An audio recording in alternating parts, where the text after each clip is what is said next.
അവൻ നിന്നെക്കുറിച്ച് പറഞ്ഞതാ, അല്ലെങ്കിൽ അവൾ നിന്നെക്കുറിച്ച് പറഞ്ഞതാ, ഇങ്ങനെയൊക്കെ പറഞ്ഞ് ചിലർ തുടങ്ങുന്നത് നിങ്ങളുടെ ശ്രദ്ധയിൽപ്പെട്ടിട്ടുണ്ടോ?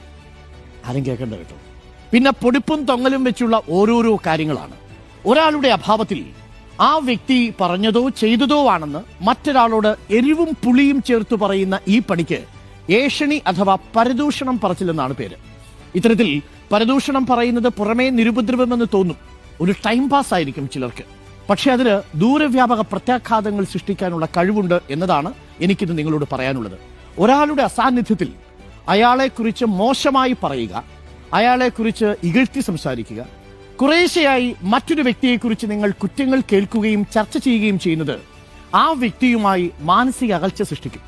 ഇത് പിന്നീട് ഒരുമിച്ചുള്ള പ്രവർത്തനങ്ങളെയും കൂട്ടായ്മകളെയും സാരമായി ബാധിക്കും. അത് വീട്ടിലാണെങ്കിലും ശരി, സമൂഹത്തിലാണെങ്കിലും ശരി, ഓഫീസിലാണെങ്കിലും ശരി. പരദൂഷണക്കാർക്ക് രണ്ടു തരം അളവുകോലുകൾ ഉണ്ടാകും. സ്വന്തം പോരായ്മകളെ അവർ നിസ്സാരവൽക്കരിച്ച് അവഗണിക്കും. എന്നാൽ അപരന്റെ തെറ്റുകളെ പർവ്വതീകരിക്കും. മറ്റുള്ളവരെ കുറിച്ച് മോശമായി സംസാരിക്കുന്ന ആളുമായും കൂട്ടങ്ങളുമായും അകലം പാലിക്കുക എന്നതാണ്. കാരണം നിങ്ങളില്ലാത്തപ്പോൾ അവരുടെ വിഷയം നിങ്ങളായിരിക്കും.